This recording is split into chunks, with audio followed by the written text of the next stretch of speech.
Welcome back to News Geelong. Many communities throughout our country work hard to raise money for the ongoing research for a cure for the dreaded cancer disease.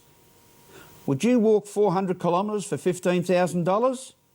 Well, on Sunday, cousins Blaze White and Zach Dodds started just that, walking 400 kilometres from Drysdale into New South Wales in memory of their grandfather, Alexander Bumper Dodds, as Meryl Friend reports. I'm here at the Zoo Cafe in Drysdale, and it's just minutes away before Blaze White and Zach Dodds take on their walk for a cure for cancer in memory of their bumper, Alex Dodds.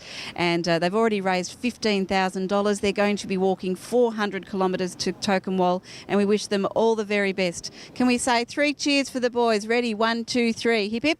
Hooray! Hip hip. Hooray! Hip hip. Good luck, boys.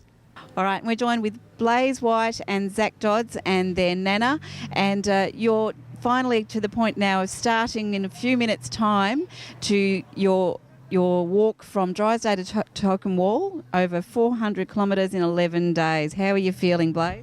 Oh, a bit nervous, but we'll get there. Okay, and all prepared and ready to go, do you think, Zach? As ready as we'll ever be. Now, how are you feeling about these boys' efforts, Nana? I'm very, very proud of them. Very, very proud. And you'll be joining them at the end of the walk towards Tokemwal? I'll be joining them at Nagambie and then going through to Tokemwal. And I am sure that your bumper will be there with you in spirit all the way, boys. Congratulations. And his hat? This is his 50-year-old cricket cap. He's pride and joy of the Matinee Cricket Club that we'll be wearing throughout the walk, so he'll be with us. And you were just telling us about the horse on your tops. Can you explain the story behind that? Well, my bumper, me and Zach's bumper, said when he died he's going to come back as a grey stallion and be free. So he's all on our shirts and on our hearts, and that's the idea of the horse. We wish you all the best and hope those blisters stay away. Thank you. At the Alex Dodds Walk for a Cure, Meryl Friend, News Geelong. Thank you, Meryl. And well done to Blaze, Zach and the families. Good luck in your special journey. News Geelong will keep you updated on the boys' walk over the next 2 weeks.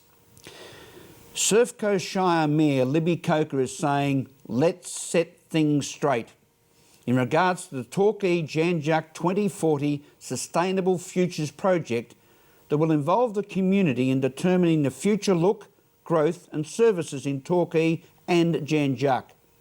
But before we begin, let's set things straight, as Debbie Meaney reports.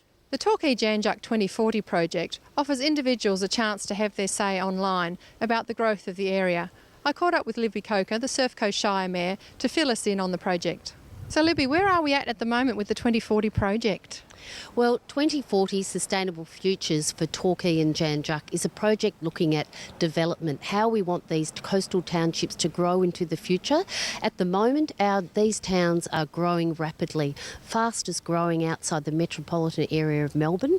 So we are growing like a juggernaut, and our community have said we want to reassess where we're at.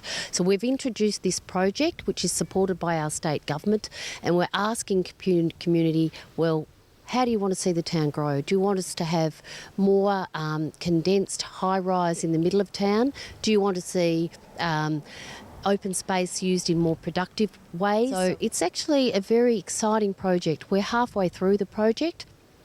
We've had a number of workshops where people have been able to come and voice their views on the future of Torquay Janjuk for the next 30 years.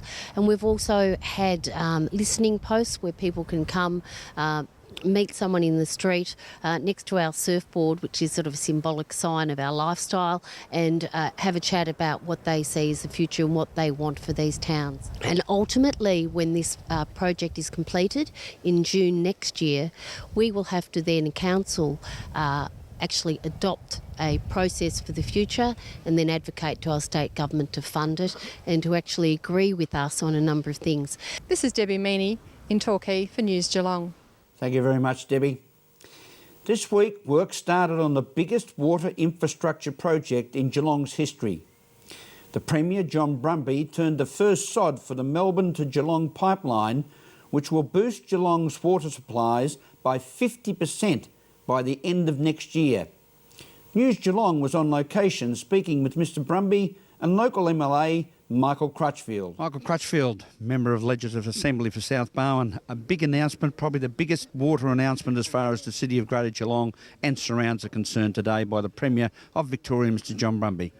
It is the biggest water announcement in Geelong's history. It's the Melbourne to Geelong interconnector, which will increase Geelong's water supply by some 50% and really does drought-proof us for the next 50 years. It secures our water for the next 50 years and gives a great deal of certainty for business, residences, and ensures that parks, gardens and sporting reserves can be watered for the next 50 years. It does link it through to the desalination plant, something that we have planned for, has been part of the Brumby Water Plan, along with the North-South pipeline, the Rimmer Mallee upgrade, the Food Bowl upgrade. All these have been transformational projects and that have saved water, but the desalination plant in particular is a non-rainfall dependent source of water that Geelong people will be able to tap into with this wonderful project that you can see behind me, the Melbourne-Geelong Interconnector.